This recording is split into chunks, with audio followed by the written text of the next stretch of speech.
नमस्कार श्रोते हो. तुम्ही ऐकत आहात प्रेमाची अनोखी कहाणी भाग 15. अदिती कॉलेजमध्ये आली होती. अजिंक्य तिची वाट पाहत होता. अदू थांब, तुझ्यासोबत बोलायचं होतं, अजिंक्य म्हणाला. कॅन्टीनमध्ये बसून बोलूयात, अदिती म्हणाली. तसे दोघे कॅन्टीनमध्ये आले.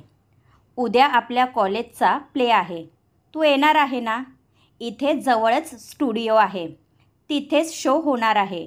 मुंबईमधील ऑल लॉ कॉलेज पार्टिसिपेट करणार आहे, अजिंक्यने सांगितलं. सॉरी अजिंक्य, मी येऊ शकत नाही. सेमिस्टर 15 दिवसांवर आली आहे. बाबा पाठवणार नाही, अदिती म्हणाली. इट्स ओके, तू आली असती तर मला सपोर्ट मिळाला असता. प्ले पाहिल्यानंतर मॅनेजमेंटची झोप उडणार आहे, अजिंक्य म्हणाला. अजिंक्य प्लीज, एक्झाम जवळ आले आहे. तू असे काही करणार नाही ज्याने तुला त्रास होईल, अदिती म्हणाली.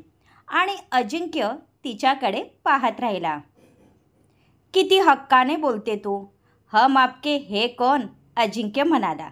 अदिती संकोचली. तिने नजर चोरली आणि जाण्यासाठी निघाली.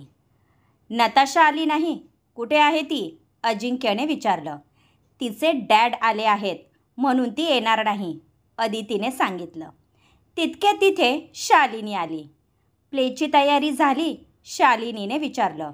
Almost done. आता पाहू उद्या काय होणार ते, अजिंक्य म्हणाला. अजिंक्य प्लीज, तू असे काही करणार नाही ज्यामुळे तुला त्रास होईल. आता तर भाई पण आले आहे. एक वेळ डॅडचा राग शांत होईल, परंतु भाई कधीच ऐकणार नाही. अदिती तू सांग ना, शालिनी काकुळतीला येऊन बोलत होती. मी सांगितलं त्याला, तो कोणाचे ऐकणार आहे का, अदिती रागात म्हणाली आणि निघून गेली. तिला अजिंक्यची खूप काळजी वाटत होती. हे अदिती थांब ना, तू अशी रागवणार आहेस का? मला बेस्ट ऑफ लक करणार नाही साजन, अजिंक्य तिच्या मागे आला. दुसरे तुझी काळजी करतात, तुला काहीच कसं वाटत नाही. तुला जे योग्य वाटतं तेच तू करतो, अदिती म्हणाली. ओ साजन, इतकी काळजी करू नको. जेव्हा आपल्यावर एखादी व्यक्ती प्रेम करते, ती सोडून गेल्यावर खूप त्रास होतो, अजिंक्य म्हणाला. सॉरी अजिंक्य, तुला हर्ट करायचं नव्हतं. उद्यासाठी बेस्ट ऑफ लक. ट्रॉफी आपल्याच कॉलेजला मिळणार आहे, अदिती हसत म्हणाली. तसा अजिंक्य हसला. चल निघते मी, मला इम्पॉर्टंट काम आहे. बाय, अदिती म्हणाली. बाय. अजिंक्य अजूनही तिला जाताना पाहत होता. अदितीच्या नजरेत स्वतःविषयी काळजी पाहून त्याला आनंद झाला होता. या व्हॅलेंटाईन डेला तिला प्रपोज करायचं असं त्याने मनाशी पक्क केलं होतं.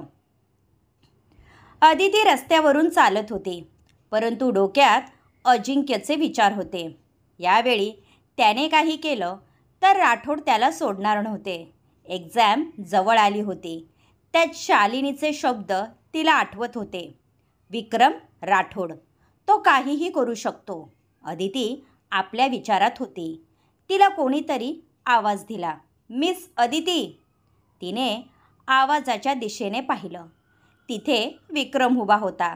White T shirt, dark blue suit त्याच्या गोऱ्या रंगावर उठून दिसत होता.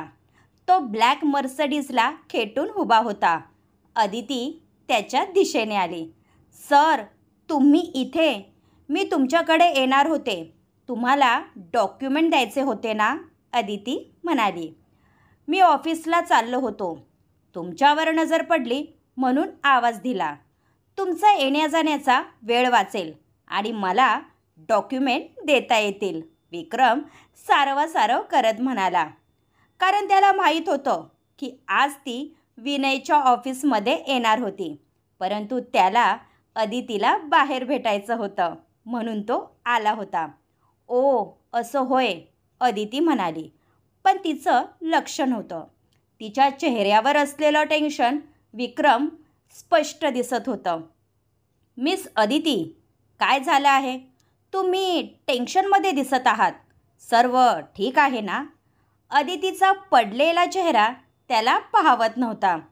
मी ठीक आहे सर. ही गाडी कोणाची आहे? तुम्ही बँक लोन काढून गाडी पण घेतली का? अदिती आश्चर्याने म्हणाली. तसा विक्रम हसायला लागला. मी गरीब माणूस. इतकी महागडी गाडी मला परवडणार नाही. ही विक्रम राठोडची गाडी आहे. आज त्यांचं काम करायला गेलो होतो. त्यांनीच गाडी घेऊन जायला सांगितलं होतं. आम्ही कॉलेज फ्रेंड आहोत ना, विक्रम म्हणाला. तुम्ही आणि विक्रम राठोड कॉलेज फ्रेंड आहात? अदिती आश्चर्याने म्हणाली. हो ना. तसा तो चांगला आहे. मला क्लायंट पण देतो. विक्रम तिच्या चेहऱ्यावरचे एक्सप्रेशन पाहत होता. अदिती कसल्या तरी विचारात हरवली होती. आज तिने फुल व्हाईट चुडीदार घातला होता. त्यावर व्हाईट ओढणी, केसांची सागरवेणी, कानात नाजूक डायमंडचे टॉप आणि छोटी रेड टिकली. विक्रमची नजरच हटत नव्हती. ती नेहमीप्रमाणे आजही गोड दिसत होती. काय झालं मिस अदिती? कसला विचार करत आहात? विक्रमने विचारलं. आपण बसून बोलूयात का? अदिती म्हणाली. आपण एखाद्या कॉफी शॉपमध्ये जाऊयात. तुम्ही गाडीमध्ये बसा. विक्रमने गाडीचा दरवाजा उघडला. नाही सर, मी त्यांच्या गाडीत बसणार नाही. आपण चालत जाऊयात, अदिती म्हणाली. विक्रमने ड्रायव्हरला गाडी घेऊन जाण्यास सांगितलं आणि तिच्या सोबत चालू लागला. चालताना पण त्याची नजर तिच्यावर खिळली होती. आज अदिती शांत होती हे त्याला समजलं होतं. दोघे एका चहाच्या स्टॉलजवळ आले. अदिती तिथेच थांबली. विक्रम, तुझं काही खरं नाही. आज पण तुला इथेच खायला घालणार आहे. कसं होणार तुझं? विक्रम मनात म्हणत होता. अदितीने चहाची ऑर्डर दिली. भैया, दो चाय देना. आता विक्रमला काय बोलावे ते सुचत नव्हतं, कारण लाईफमध्ये तो कधीच चहा पिला नव्हता. बसा ना सर, अदिती म्हणाली. विक्रम तिच्या समोर बसला. त्याने कोट काढून हातात घेतला. व्हाईट हाफ हाताचे body fit T shirt, blue पॅन्टमध्ये तो हॉट दिसत होता. कितीतरी लोक त्यालाच पाहत होते. मिस अदिती, आज तुम्ही पावभाजी खाऊ घालणार नाही? विक्रमने विचारलं. तुम्हाला भूक लागली आहे हे आधी सांगायचं होतं ना. थांबा, मी वडापाव ऑर्डर करते, अदिती म्हणाली. भैया, अदितीने आवाज दिला. मी सहज म्हणालो होतो. तुम्ही राहू द्या, विक्रम घाबरत म्हणाला. हिच्यासोबत असाच फिरत राहिलो तर मला 5 स्टार हॉटेलमध्ये खाण्याची सवय राहणार नाही, विक्रम मनात म्हणाला. अदिती बॅगमधून डॉक्युमेंट काढत होती. काही पेपर खाली पडले. थांबा, मी उचलतो. विक्रमने पेपर हातात घेतले. सर्वात वरती त्याचाच पेपर होता. मिस अदिती, तुम्ही लॉ स्टुडंट आहात? विक्रम आपल्याला काहीच माहीत नाही असा आव आणत म्हणाला. हो सर, मी सांगायची विसरले होते. हे घ्या डॉक्युमेंट. तिने विक्रमच्या हातात पेपर दिले. अदिती चहा पित होती, परंतु विक्रम तसाच कप घेऊन बसला होता. काय झालं सर? चहा थंड होत आहे, अदिती म्हणाली. मी पितच होतो. विक्रमने कसाबसा कप ओठांना लावला. हा विक्रम राठोडचा पेपर आहे ना? खूप हुशार आहे तो. University topper plus gold medalist, Vikram म्हणाला. हो ना, त्यांचं रेकॉर्ड अजून तरी ब्रेक झालं नाही. मी त्यांचे पेपर पाहिले आहेत. खूप छान लिहिले आहे, अदिती म्हणाली. तुम्हाला म्हणून सांगतो, प्रोफेसर देसाई आहेत ना, त्यांच्याजवळ स्टडी करण्याची खास टेक्निक आहे, जे ते फक्त विक्रमला सांगत होते. उगाच का विक्रम त्यांची इतकी रिस्पेक्ट करत असतो? विक्रम मुद्दाम म्हणाला. अदितीला थोडा रागच आला होता. असं काही नाही. असं असतं तर आत्तापर्यंत मला कितीतरी मेडल मिळाले असते, अदिती म्हणाली. यामध्ये रागवण्यासारखं काय आहे मिस अदिती? आणि तुम्हाला का मेडल मिळाले असते? विक्रम मुद्दाम तिला चिडवत म्हणाला, काही नाही, ते मी असंच म्हणाली होती. ऐका ना सर, मला सांगा, विक्रम राठोड यांना राग खूप येतो का? ते राग आल्यानंतर काहीही करू शकतात का? अदितीने विचारलं. आज ही माझी चौकशी का करत आहे? मीच विक्रम आहे याचा संशय आला नसेल ना? विक्रम मनात म्हणाला. बोला ना सर, अदितीने विचारलं. तसं काही नाही मिस अदिती, त्याला राग जास्त येतो, पण तो मित्रांवर कधीच रागवत नाही. एखाद्यासाठी तो जीव द्यायला कमी करणार नाही, खास करून तुमच्यासाठी. विक्रम म्हणाला. काय म्हणाला तुम्ही? अदितीने विचारलं. काही नाही, पण तुम्ही हे सर्व का विचारत आहात? तुम्ही विक्रमजवळ क्लायंट पाठवणार आहात का? विक्रम नाटकीपणे म्हणाला. नाही हो सर, मी सहज विचारते. बरं मला सांगा, ते तुमचं ऐकतात? अदितीने विचारलं. ऐकतो, तो माझंच ऐकतो. लहानपणापासूनची मैत्री आहे ना. माझं नाही ऐकणार तर मग कोणाचं ऐकणार? विक्रम म्हणाला. ओ आय सी, अदिती म्हणाली. तिचा मोबाईल वाजला. Excuse me sir. हॅलो, बोल नताशा, अदिती म्हणाली. हे अदू, उद्या तू प्ले पाहायला येणार आहे का? नताशाने विचारलं. बाबा नाही म्हणाले, अदिती म्हणाले.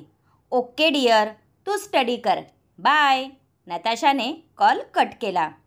मी सांगायची विसरली, नताशाला तुम्हाला भेटायचं होतं. त्या दिवशी ती आली होती, पण तिचे डॅड आले ना, मग गेली ती, अदिती म्हणाली. कोण नताशा? विक्रमने विचारलं. तुमचे सिनियर होते ना, त्यांची मुलगी, अदिती म्हणाली. कोण सिनियर? नाव काय त्यांचं? विक्रमने विचारलं. तुम्ही तुमच्या सिनियरला कसे विसरलात? आज त्यांच्यामुळे तुम्ही इतके हुशार झाला आहात. नताशाला समजलं की तुम्ही तिच्या डॅडला विसरला तर तिला किती वाईट वाटेल, अदिती म्हणाली. हो का? यार, कोण होता विनयचा सिनियर? लंडनमध्ये राहून मी खरंच सगळं विसरलो आहे, विक्रम मनात म्हणाला. तरी पण नाव सांगितलं असतं तर? विक्रमने विचारलं. ॲडव्होकेट मेहता, दिल्लीमध्ये प्रॅक्टिस करतात. आता आलं लक्षात? अदितीने विचारलं. अरे हो, मेहता सर. ते काय आहे ना, कामामुळे लक्षात राहत नाही, विक्रम म्हणाला. चला सर, मला उशीर होईल, मी निघते. अदितीने चहाचे पैसे पेड केले. मिस अदिती, नेहमी तुम्हीच पैसे देता, मला चांगलं वाटत नाही, विक्रम म्हणाला. नेक्स्ट टाईम तुम्ही द्या सर. गोखले काका आले होते, त्यांनी फी दिली ना? अदितीने विचारलं. विक्रमसमोर विनयचा चेहरा आला आणि तो हसायला लागला. हो मिस अदिती, त्यांनी फी दिली, उलट जास्त दिली. तुम्ही फी देण्यासाठी सांगितलं होतं, नाहीतर मी घेणार नव्हतो, विक्रम म्हणाला. असं कसं घेणार नाही? कामाचे पैसे घेतले पाहिजे सर, अदिती म्हणाली. आणि तो पुन्हा तिच्या निरागस सौंदर्यात हरवला. बाय सर, येते मी. जवळच बस स्टॉप होतं. विक्रम पण तिच्या सोबत चालत होता. तिची बस आली आणि अदिती निघून गेली. पण त्याला एक गोष्ट समजली नाही. आज ती विक्रमबद्दल विचारपूस का करत होती? क्रमश. पुढील पार्ट ऐकण्यासाठी चॅनलला सबस्क्राईब करा. धन्यवाद.